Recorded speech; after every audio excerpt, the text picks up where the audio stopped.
What is going on, guys? It is Spanky here, coming at you with another video. Today I'm going to explain to you how to upgrade the sword on Shadows of Evil to make it epic. Let's get into it.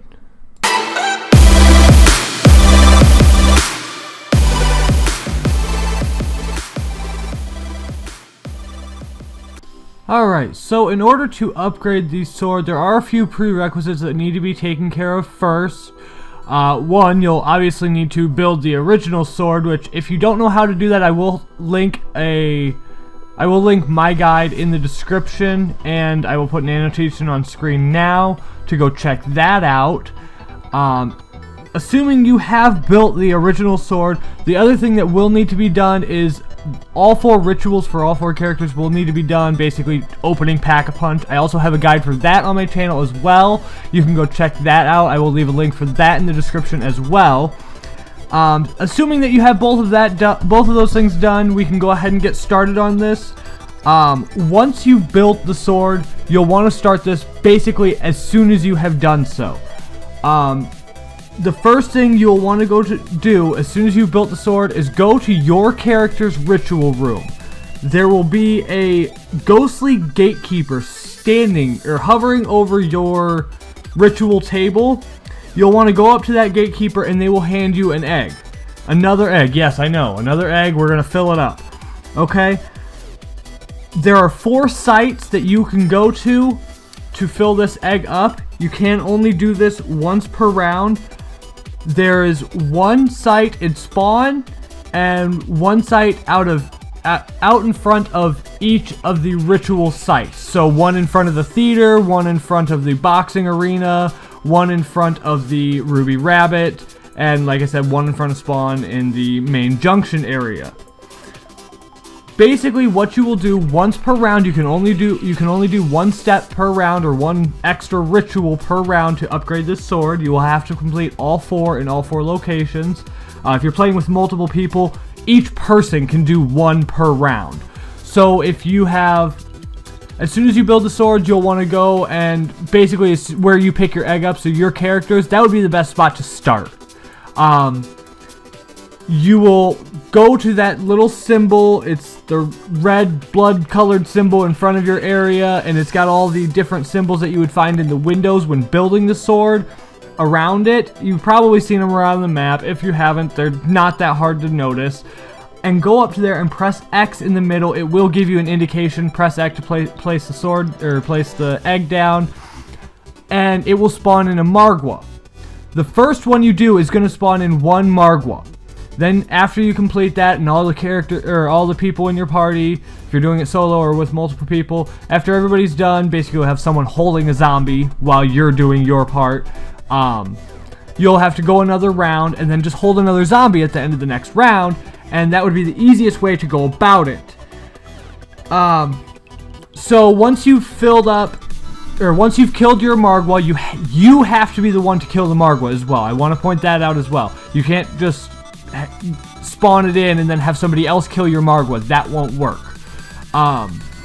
So once you've killed your Margwa, it'll automatically give you your egg back. You don't have to go pick it back up like you did when you were filling up the zombie souls to start the ritual or build your original sword. So you don't have to pick it up, it just automatically gives it back to you, so don't think you lost it or anything like that.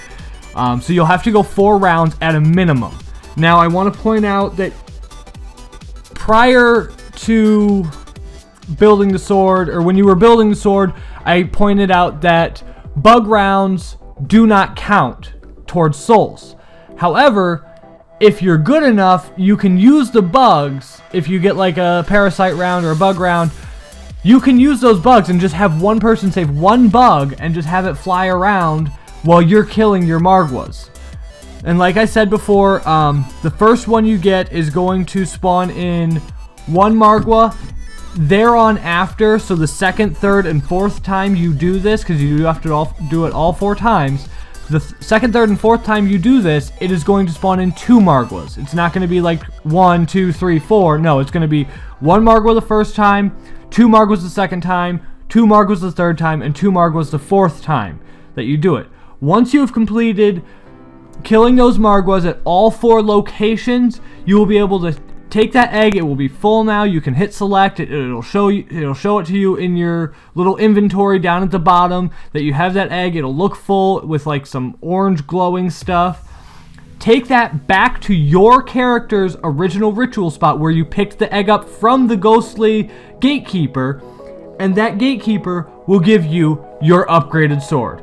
And this sword has so many cool features with it. It's a lot like Mob of the Dead's Tomahawk, or whatever, I don't even remember what it's called right now, but it's just like the Tomahawk in Mob of the Dead. If you press I think it's left trigger, or maybe it's left and right, it tells you when you pull the sword out. It's pretty awesome. It'll basically just follow you around through the duration of your of its, you know, circle span, and then obviously to recharge it you'll have to kill zombies to fill it back up. But other than that, I mean, it's really cool because it follows you around. It'll go to different areas with you, and it'll just keep slicing zombies until it runs out of time. So that part of it is really cool. I mean, it does its standard slashing that you can do with it too, but that's not typically what you're gonna do with it. You're gonna basically use it to follow you around and kill zombies that are around you, and it's pretty awesome. Other than that, I mean, if you have any questions, comments, or concerns, let me know in the comment section down below.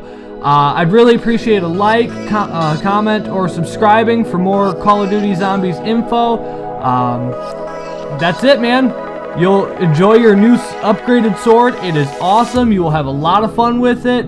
Like I said, though, make sure that somebody is holding a zombie for you, because if the round ends and you're not done killing your Margwa, that counts for the next round. So you'll have to wait a whole nother round.